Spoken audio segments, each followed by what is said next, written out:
Il faut savoir localiser l'essentiel de sa vie. La télé, pour moi, je ne dis pas que c'est mauvais. Mais seulement, je me dis, tu passes combien de temps là-bas et tu passes combien de temps là où les choses de ta vie sont assises. Combien de temps tu passes? Nous, enfants de Dieu, même si tu es un avocat, un ingénieur, et d'ailleurs, je pourrais même dire, surtout si tu es dans ce monde de travail, tu as besoin de la puissance. Parce que tu affrontes des serpents, tu affrontes des sirènes, tu affrontes des hommes qui sont mariés à des sirènes.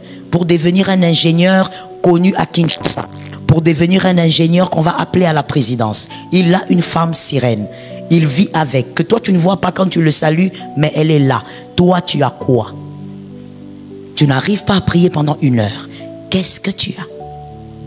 Il y a un piège spirituel dans lequel tombent de nombreux enfants de Dieu. Un piège subtil, mais destructeur. Ce piège, c'est de passer une vie entière à demander pardon, encore et encore, sans jamais entrer dans la véritable dimension de la consécration, de la puissance et de la transformation. Trop de croyants vivent comme s'ils étaient condamnés à échouer continuellement, comme si la seule chose qu'ils pouvaient faire dans leur marche avec Dieu, c'était supplier pour sa miséricorde à cause de leurs péchés. Leur bouche connaît les mots du repentir, mais leur cœur reste loin de la conquête de la sainteté. Jour après jour, ils pleurent sur les mêmes fautes, reviennent toujours aux mêmes erreurs, tournent en rond dans le désert de la culpabilité, alors que Dieu les appelle à grimper sur la montagne de l'onction, de la présence et de la victoire. Frères et sœurs, Dieu ne nous a pas sauvés pour que nous passions notre vie dans les lamentations spirituelles. Il ne nous a pas arrachés du royaume des ténèbres pour que nous rampions sans cesse sous le poids du péché. Il nous a appelés à devenir lumière, colonne de feu, source d'impact. L'Évangile n'est pas une religion de misère intérieure, mais une puissance pour le salut de quiconque croit. Le sang de Jésus ne nous a pas simplement purifiés, il nous a aussi qualifiés, justifiés, sanctifiés et établis pour vivre dans la victoire. Il est temps de sortir du cycle du péché répété et du pardon sans fin. Il est temps d'investir le temps de notre vie non pas à pleurer nos fautes, mais à bâtir notre destinée. Tu as assez demandé pardon pour des erreurs que tu aurais pu éviter si tu étais resté dans la présence. Il faut maintenant changer de dimension. L'onction n'habite pas ceux qui vivent dans l'instabilité. L'onction repose sur ceux qui choisissent la mort à soi, la séparation du monde, l'intimité avec le Saint-Esprit. Chaque minute que tu passes à recommencer encore et encore la même confession, tu aurais pu la passer à méditer, à jeûner, à adorer, à bâtir ta stature spirituelle. Tu aurais pu être en train d'aiguiser ton esprit comme une arme entre les mains de Dieu. Mais le péché, les distractions, les compromis t'épuisent. Tu gaspilles des jours, des mois, des années à pleurer un passé que tu refuses de crucifier. Tu veux vivre dans la gloire, mais tu ne renonces pas à ce qui attire la honte. Tu veux chasser les démons, mais tu ne chasses pas la chair. Tu veux marcher dans la puissance, mais tu nourris l'âme et la convoitise. Tu veux entendre Dieu, mais tu passes plus de temps sur les réseaux sociaux qu'à ses pieds. Tu veux voir le feu, mais tu refuses de te séparer du bois mort de ton ancienne vie. Réveille-toi. Il est temps d'arrêter de demander pardon comme un esclave enchaîné. Commence à te lever comme un fils du royaume. Reprends ton autorité. Cherche la face de Dieu jusqu'à ce que tu portes son odeur. Consacre-toi jusqu'à ce que ton ombre guérisse les malades. Plonge dans la parole jusqu'à ce que tes pensées deviennent les pensées du ciel. Jeûne jusqu'à ce que ta chair se taise et que ton esprit rugisse. Prie jusqu'à ce que tu deviennes un homme ou une femme que les démons reconnaissent. Il est temps de capitaliser sur l'onction. De remplir tes jarres d'huile avant que la nuit ne tombe. De construire ta maison sur le roc avant que la tempête ne vienne. De marcher dans la puissance avant que la bataille finale ne commence. Le temps est court. Le monde attend la manifestation des fils de Dieu, pas les éternels repentants. Le monde a besoin d'hommes et de femmes en feu, pas de croyants froids qui se cherchent encore. Dieu cherche des intercesseurs, des prophètes, des guérisseurs, des artisans du réveil. Et il ne les trouve pas parce que beaucoup sont encore prisonniers de leurs fautes, de leur faiblesse, de leur tiédeur. Arrête de négocier avec le péché. Tue-le à la racine. Sors du piège de la culpabilité stérile. Laisse le sang de Jésus te laver une fois pour toutes, puis avance. Ne te contente pas d'être pardonné, cherche à être rempli. Ne te limite pas à être sauvé, cherche à être équipé. La grâce ne t'a pas été donnée pour t'excuser, mais pour t'élever. La croix ne t'a pas libéré pour que tu restes au sol, mais pour que tu voles dans la dimension du surnaturel. Ton appel est trop grand pour que tu le gaspilles dans une vie chrétienne superficielle. Ton onction est trop précieuse pour qu'elle soit étouffée par des compromis. Ta destinée est trop glorieuse pour qu'elle soit détruite par des péchés que tu refuses d'abandonner. Ce n'est pas une vie religieuse que Dieu veut de toi, mais une vie consacrée, une vie transfigurée. Une vie qui transporte la gloire, qui libère les captifs, qui change des générations. Tu as le choix, rester à genoux devant le péché ou t'agenouiller devant Dieu pour être rempli de puissance. Tu as le choix, continuer à demander pardon encore et encore ou entrer enfin dans l'onction qui change ta vie et celle des autres. Dieu t'attend. Le monde t'attend. Le ciel t'appelle. Sors de la répétition, entre dans la consécration. Rien. Ton travail préféré, c'est la télé. Tu passes ta vie à la télé. Et ce qui est choquant, la télé, des fois je me pose la question, est-ce que les branhamistes n'ont pas tort? Ont-ils tort, ont-ils raison? Je parle de la télé, hein? Je ne parle pas de la doctrine. La télé. Parce qu'au fait, quand tu passes ton temps à regarder la télé, tu es en train de regarder des gens qui se réalisent. Étudions un peu cette affaire de télé-là. Comme mon père spirituel dit, celui qui a fabriqué sa chose connaît pourquoi il l'a fabriqué. La télé, là, quand nous regardons, que ce soit le film, que ce soit le sport, que j'aime beaucoup, quand tu regardes Messi jouer, tu regardes une vie ou tu regardes une vie en différé? Est-ce que les hommes intelligents peuvent me répondre? Tu regardes quoi? Donc il y a quelqu'un qui s'appelle Messi qui est en train de vivre sa vie. C'est ce que toi tu regardes. Donc en réalité, quand on regarde la télé, nous sommes en train de passer le temps, et je pense, nous passons le temps à contempler quelqu'un qui réussit. Mais on va le dire comment? Que devient celui qui s'assied pour regarder les autres réussir? Qu'est-ce qu'il devient?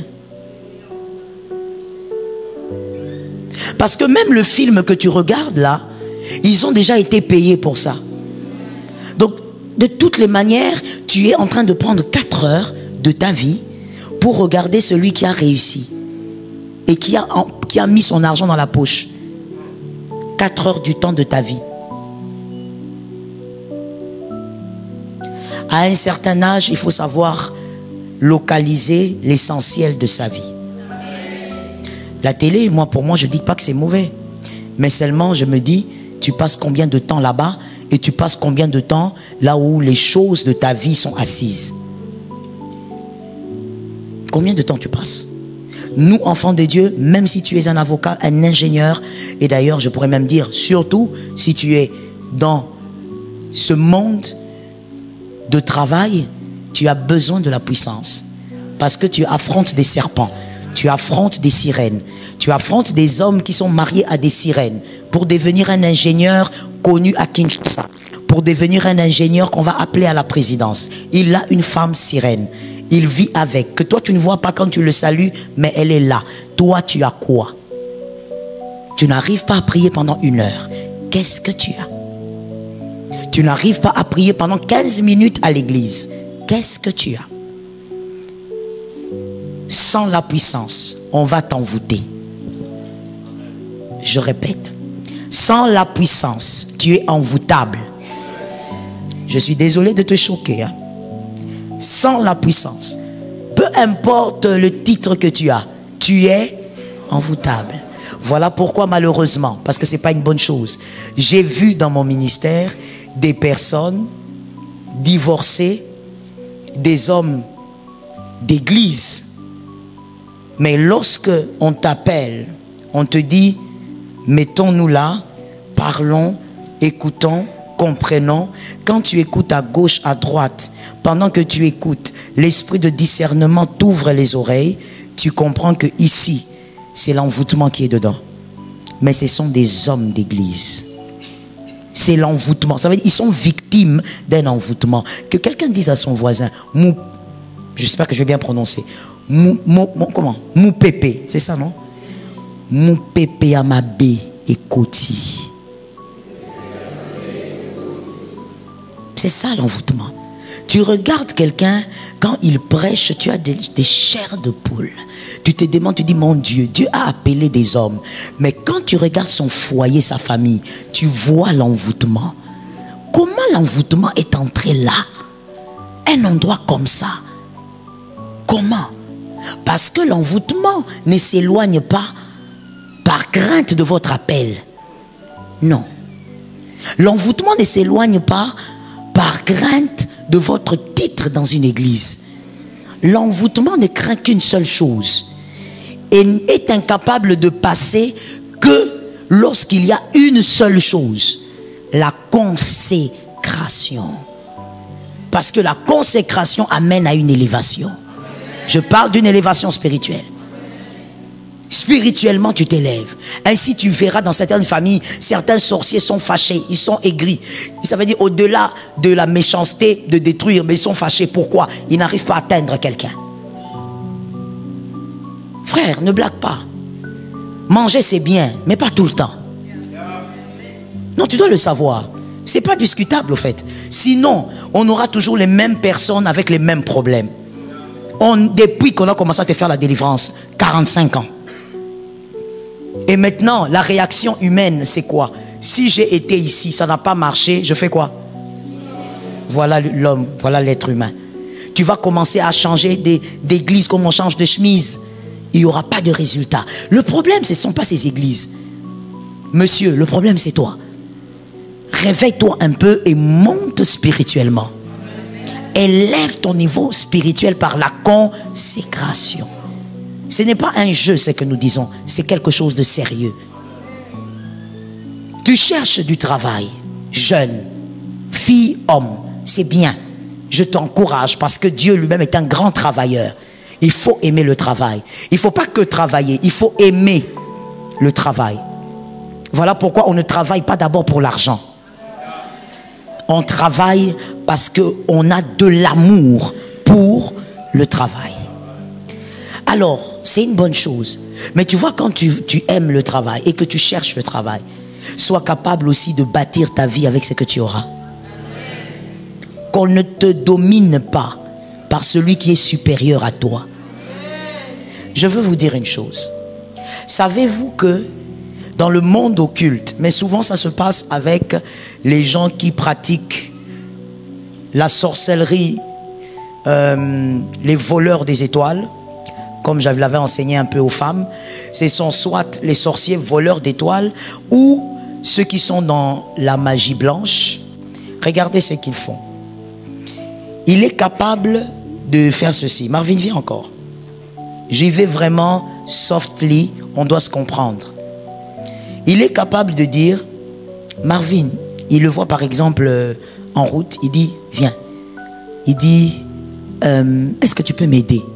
Alors les garçons de la rue, là, ils demandent, vieux, que je fasse quoi? Il dit, habille comme un mendiant. Et puis, va te mettre au coin là-bas, va demander l'argent. Et l'argent que tu auras là, tu m'amènes. Moi, je vais, après ça, si tu m'amènes même 1000 francs, moi, je te paye $100. Dites-moi d'abord à ce niveau-là, on s'arrête d'abord. Dites-moi, quel garçon de la rue va refuser ça? Il y a même certains garçons qui ne sont pas de la rue, qui ne vont pas refuser, qui vont accepter le deal. C'est faux? Il y a des garçons même qui ne sont pas de la rue. Ils ont une famille, mais une vie très modeste. Il va accepter le deal. Vous comprenez? Et ça se fait pas très loin. Ça se fait ici à Kinshasa. Beaucoup même. Quand le garçon accepte, il s'habille comme un mendiant ou il s'est fait passer par un aveugle. Il se met sur le boulevard et il demande. Toi, quand tu vois, tu dis, ah oui. Tiens, tu donnes. L'argent ici, l'argent, disons que tu l'as mérité, d'accord? Donc il est à qui? D'accord, il est à vous. Tu donnes au mendiant. Toi, tu fermes la vitre. Et puis d'ailleurs, des fois, quand tu donnes au mendiant, tu descends la vitre un peu seulement, tu jettes. Tu te dis, toi, Mawa. Comme les chrétiens sont des ballons pour les sorciers des fois. Mon peuple meurt. Tu meurs comme la chèvre de bonne année. Et lui, il a pris. Et toi, tu es passé avec ta voiture. Lui-même, il sait qu'il ne prend pas pour lui. Il a un deal avec un vieux du quartier. Et à un moment, quand il a fini, il regarde l'heure, il pèse au bêta, il y a le soleil, il dit bon, je rentre. Quand il rentre, il dit vieux, en tout cas j'ai pris seulement 1000 francs. Ah, il n'y a pas de problème petit, ah toi tu es un bon petit. Il lui prend le 100 $ qu'il avait promis, il fait quoi? Il lui donne.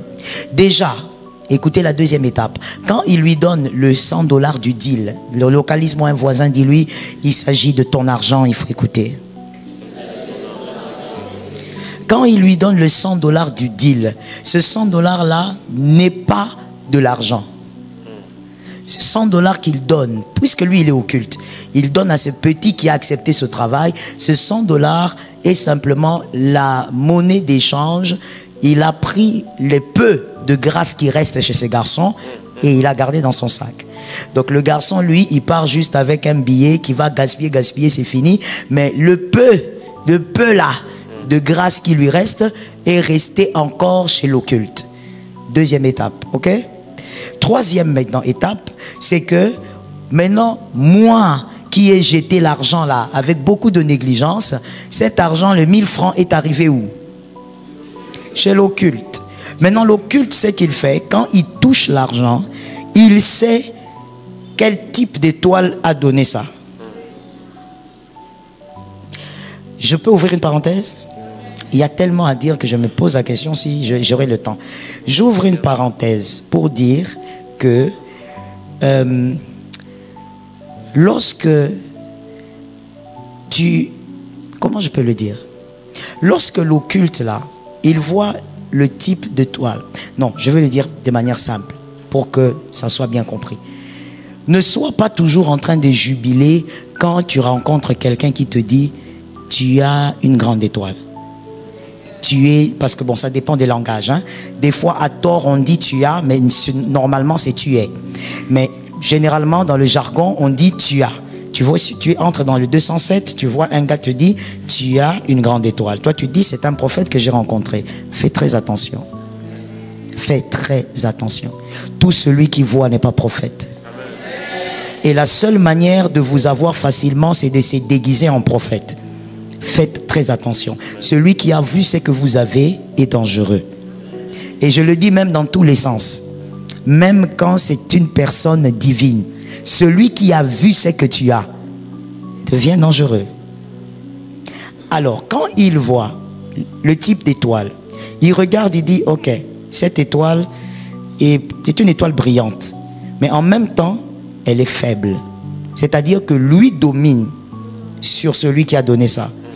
Là où toi tu pars avec ta voiture, donnez-moi une marque de voiture. Vanguard.